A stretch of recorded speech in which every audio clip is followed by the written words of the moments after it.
Hello friends. कहते हैं कि एक लड़की की जिंदगी सिर्फ सबको खुश करने में निकल जाती है, उसको खुद को भी पता नहीं चलता है।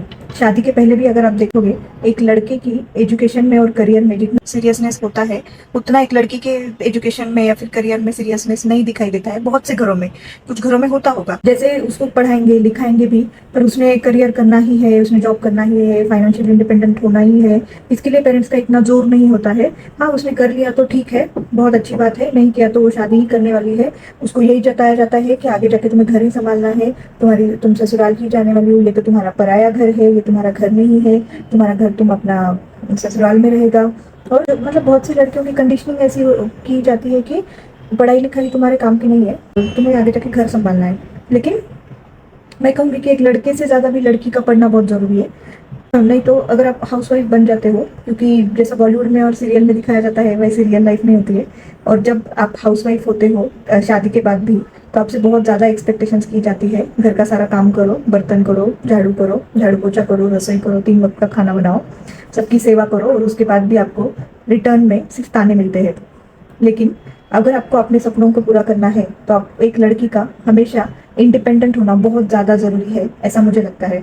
अगर आप इंडिपेंडेंट हो तो आप अपने सपनों को उड़ान दे सकते हो, अपनी ड्रीम लाइफ जी सकते हो। अगर आप खुद कमाते नहीं हो तो आपको सिर्फ दूसरों के हिसाब से चलना पड़ेगा। हर एक चीज़ का, हर एक खर्चे का आपसे हिसाब मांगा जाएगा। यस, हर एक खर्चे का आपसे हिसाब मांगा जाएगा, और आपको वो हमेशा रियलाइज कराया जाएगा कि आप एक बोझ हो। तो अगर आपको ऐसी लाइफ नहीं जीनी है, आपको खुद के शर्तों पर एक क्वीन की तरह, तो आपको हमेशा में अपने को खुद को एक प्रायोरिटी देना है। Make your self priority. आपके एजुकेशन को आपको प्रायोरिटी देना है, आपके करियर के लिए आपको प्रायोरिटी देना है। अगर अभी आप कॉलेज में हो, पढ़ रहे हो, किसी में भी जॉब या कुछ कर रहे हो, आई वुड से कि आप सब बाकी चीज़ों को सेकेंडरी इंपॉर्टेंस दो। आपका जैसे कॉलेज लाइफ में हो, आपका हॉस्टल लाइफ होगा, आपके रूममेट्स, आपके फ्रेंड्स, बॉयज बॉयफ्रेंड्स, पार्टीज, जितनी भी चीज़ें होंगी आप सबको सेकेंडरी प्रायोरिटी दो। सबसे ऊपर अपने आप को रखो, अपने जॉब को रखो, अपने एजुकेशन को रखो।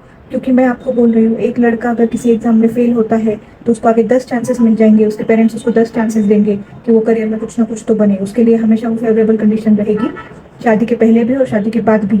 लेकिन एक लड़की के लिए ऐसे बहुत से घरों में यही होगा कि अगर आप फेल होते हो या फिर आपको जॉब नहीं मिलती है एक पर्टिकुलर ड्यूरेशन में, उतने टाइम तक अगर आप नहीं खुद को प्रूव कर पाते, तो अगर आप नहीं होते हो तो आपकी शादी करा दी जाती है।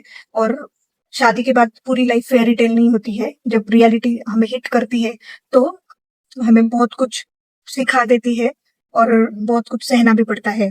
बट तब वही एक रिग्रेट रहता है कि काश मैंने तब ध्यान दिया होता, काश तब मैंने कुछ किया होता। तो लव मैरिज रहो, अरेंज मैरिज रहो, आप अगर ये सोच रहे हो कि मेरी तो लव मैरिज है, मैं तो मेरा तो सब अच्छा रहेगा, पर बहुत सारे अगर आप एग्जाम्पल्स देखोगे तो आपको यही दिखेगा कि जो लड़की खुद के पैरों पे खड़ी होती है वही अपने लाइफ के डिसीजंस खुद ले सकती है। नहीं तो आपको सपोर्ट करने के लिए कोई नहीं आता है। शादी के बाद तो पेरेंट्स भी चेंज हो जाते हैं, वो खुद ही कहते हैं ये तुम्हारा घर नहीं है, तुम तो पराये घर की हो गई हो। और ससुराल में तो आपको कभी ऐसे नहीं लगेगा कि ये तुम्हारा घर है।